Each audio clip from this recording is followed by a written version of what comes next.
talked about the NBA draft. We don't know when it's going to happen. Plenty of teams around the league have said that they are assuming, or not assuming, but they are operating as if the draft is happening in June. A lot of teams have pushed their right now the only operations that are happening right now, for the most part, besides team doctors checking in on players and teams checking in on and front office checking in on players, is draft work. A lot of GMs, a lot of coaches and stuff are now, and scouts have had more have more time to look at NBA draft prospects in preparation for June's draft or whenever it is. And the Golden State Warriors, Bob Myers has said that he sent about 8 or 9 players to Steve Kerr to look at as their short list of guys that they're going to consider in this draft. But reports from the San Francisco Chronicle say that they are not interested in Lamelo Ball or Memphis's James Wiseman, but that if they had the number 1 pick, they would select Anthony Edwards, and then if they were at number 2, they would select Israel's Deni Avdija from Maccabi Tel Aviv, someone who's not really on the radar of most people in America right now, but has had a lot of buzz in Europe, had a good season. We've talked about it on our YouTube channel before, obviously. We've talked about all these guys that I mentioned. But, EJ, what do you make of that? Because a lot of people, the LaMelo Ball makes sense. You know, they already have a point guard, obviously. You know, so why would you don't necessarily need LaMelo? Mm-hmm. But Wiseman has been a guy that people thought would be a dream fit for Golden State. They need a 5. They haven't had a 5. And they seem to have no interest. And I surmise that when Steve Kerr said a couple weeks ago or a couple months ago, it's been a long time, obviously, whenever he said that that they plan on looking at free agency to sign a center. Yeah. When he said that, that means they're not going to draft Wiseman, because you wouldn't sign a starting center in free agency and draft a guy. So what's the logic, do you think, in them not? I have a theory, but what's your theory? So I think with LaMelo Ball, I think that clearly, you know, the idea of him and Steph in the backcourt, I think it probably isn't as appealing to them. Neither guy very physically imposing, though Ball is obviously very tall. You know, you have to move Klay Thompson to 3 a lot, which I think I'm fine with. I've already said that. I said they should go after Bradley Beal. So I think that Klay can play the 3 if you had the right lineup. You know what I'm saying? I just think that with Ball, and if they're going to draft Edwards, that's what's going to happen anyway. Right, exactly. You so know, I think with Ball, make the Ball thing weird. It's like you really don't want Ball, but you want Edwards. Yeah. So my thing, I think the thing with Ball is, you know, you're okay with, you know, Anthony Edwards is a physical specimen. So, you know, you feel like you're not losing anything from a physicality standpoint with him in the backcourt, and you don't lose anything in regards to shooting, because he's right now a more reliable shooter, I think, than LaMelo Ball has shown to be.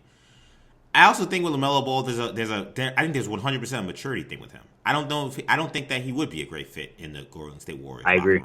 I don't think that his makeup right now, again, he's only 19 years old, or however old he is, but right now, I don't think that as a teenager, his makeup is where the Golden State Warriors need him to be if they're trying to compete for a championship next year, which is what their goal is going to be.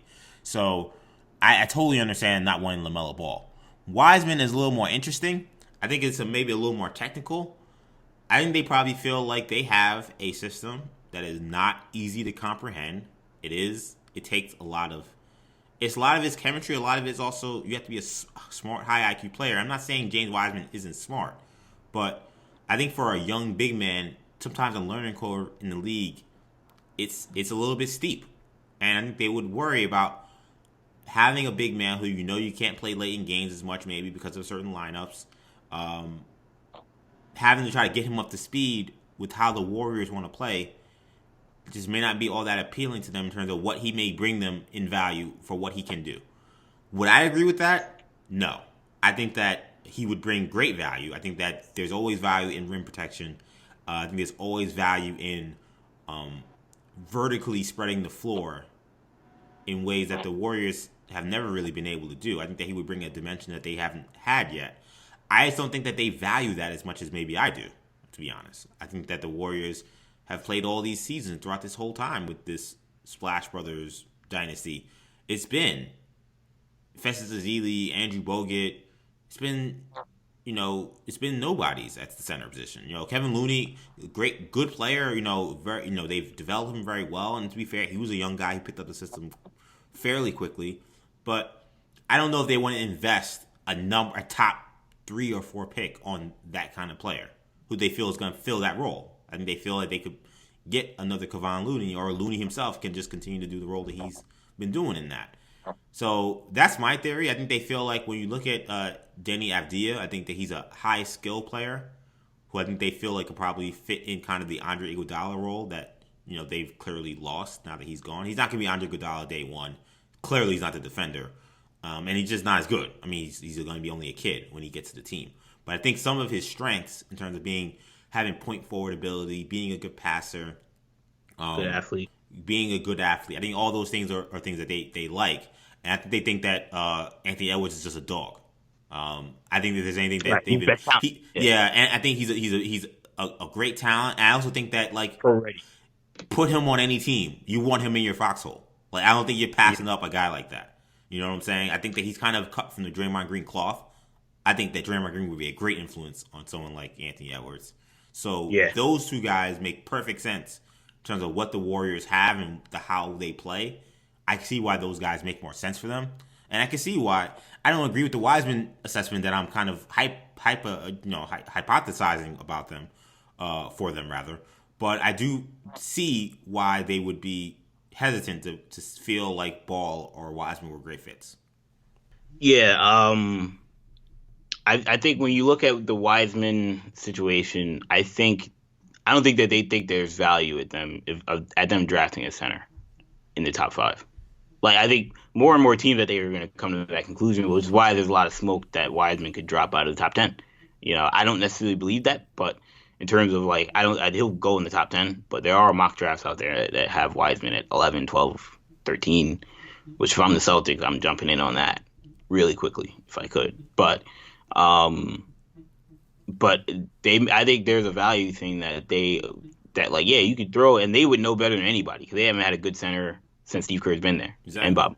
So, and they've been a dynasty. So I think they would feel like it would just be a waste of this asset. Like why would we do that? But Lamelo Ball, I think LeVar Ball can't be understated as well. It's just that'll just be a weird fit. And LeVar has already kind of made it clear he doesn't want Lamelo Ball to be in Golden State. So and don't hesitate to think that maybe it hasn't been made clear to both parties that they don't want each other. That there's not interest, yeah. Could be made interest. The Warriors could have reached out to agents and said, "Hey, fam, we ain't really feeling him at the moment." And I'm sure with all of our said about the Warriors over the course of this time, saying he could beat Steph Curry and all that crazy stuff, is that Lonzo is better than Steph as a college player. Yeah. Like I'm sure that there's not bad blood, but I'm sure it's not like they're uberly excited to be a part of that crew. Yeah. Which would be is insane because I'm like, why would you want to be with guys like Curry and Thompson and stuff? But I mean, there is something there for sure. So I think that's a factor. With Anthony Edwards, one thing that is something that is interesting. This is more of a behind the scenes thing, but he did sign with Octagon, which is the same agency that reps Steph Curry. Mm-hmm. So I do wonder if there is some of that involved. Steph could be pushing them to take Anthony Edwards. I mean, he's the best guy, so it's not like at least the consensus is that for most people that he's the best guy. So it's not like they'd be drafting someone out of the blue. I wouldn't sleep on Obi Toppin also go to Golden State. He came out and said he wants to go to Golden State. At least his parents said they want to go to Golden State. So, and they were being interviewed by Steph Curry's parents. So, I wouldn't rule that out. And Deni, like you said, kind of a mature player in terms of having been a pro for a couple of years now and played for a historical franchise in Europe. They could feel like he could fit the system well, be effective. I think if I were them, the guy I would target would be Edwards and then Wiseman. I agree with you. I think Wiseman, in terms of a fit, I agree that yeah, the value may not be great, but they're not in a situation where they should be desperate for some dynamic young talent at the guard position. I think Steph Curry's going to be there for a while. Of course, yeah. I think Klay Thompson.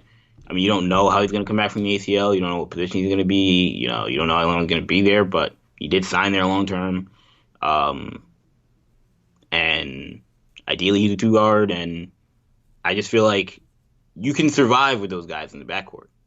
You had D'Angelo Russell. You didn't feel it was a good fit, so why would you then bring in Anthony Edwards? I think Edwards is a better fit than Russell because he doesn't need the ball in his hands all the time. But Yeah, I think the difference is I think Edwards is a clear two. yeah, he's a clear two, could fill the lane, great in Yeah. transition. You have him and Wiggins, those are two elite athletes on the wing. Mm-hmm. However long Wiggins is there, so there is upside to bring Edwards, and he's much better than Jordan Poole, much better than Damian Lee. Yeah. Steph Curry's brother-in-law. Always got to throw that out there. But but I just think Wiseman gives them a dimension they haven't had, and they certainly don't have now. And as Draymond gets older, I think they're going to need more real rim protection because when they run into a real big man, there's nothing they can do.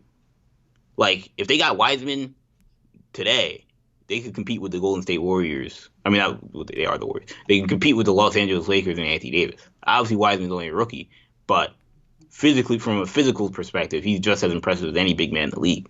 So, I would take my chances with that. Teach him, whatever you need to teach him in a year, so he can be ready for the playoffs, and hope that your guys stay healthy. But they may not feel confident in these guys' health. That's something that they also have to consider. They may not feel like Klay Thompson and Steph Curry can play 82 games anymore. So you need a horse like Andy Edwards who can be a number one guy when those guys aren't out there. So, because they know what it looks like, they've seen what it looks like when Steph and Klay aren't playing. It looks terrible if Draymond's the guy.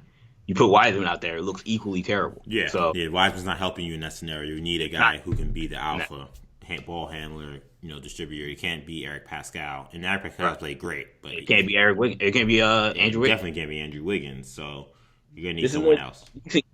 So that's why I would say my big board for the Golden State Warriors specifically would be Edwards, Wiseman, Avdia, and if you can't get any of those three guys, I think they're in a real spot. Maybe Obi Toppin, but after that, I don't know. I wouldn't draft. I think Obi Toppin would be. I think Obi Toppin would be an amazing fit with the Warriors. That's fair. In my opinion.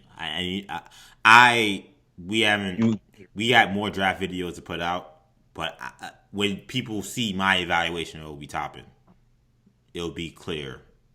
I mean, why he's a great. Yeah, and I mean, it will make sense why I think that he should definitely be on their short list. Is what I'll say. I think that in the little work I've done, not even little, I've done a lot of work actually at this point, but in the work that I've done so far, I'm saying it's not complete. Obi Toppin, I think, was probably the most impressive player I've seen on tape. So, and I think that he's a perfect fit he can play multiple positions, defend multiple positions, great athlete, can shoot. I mean, I think that he would be the right guy. If you're looking for a comp, Warriors, stay tuned. Hey guys, if you enjoyed this podcast segment, be sure to check out all of our shows on the New Generation Podcast Network on SoundCloud, iTunes, and Stitcher.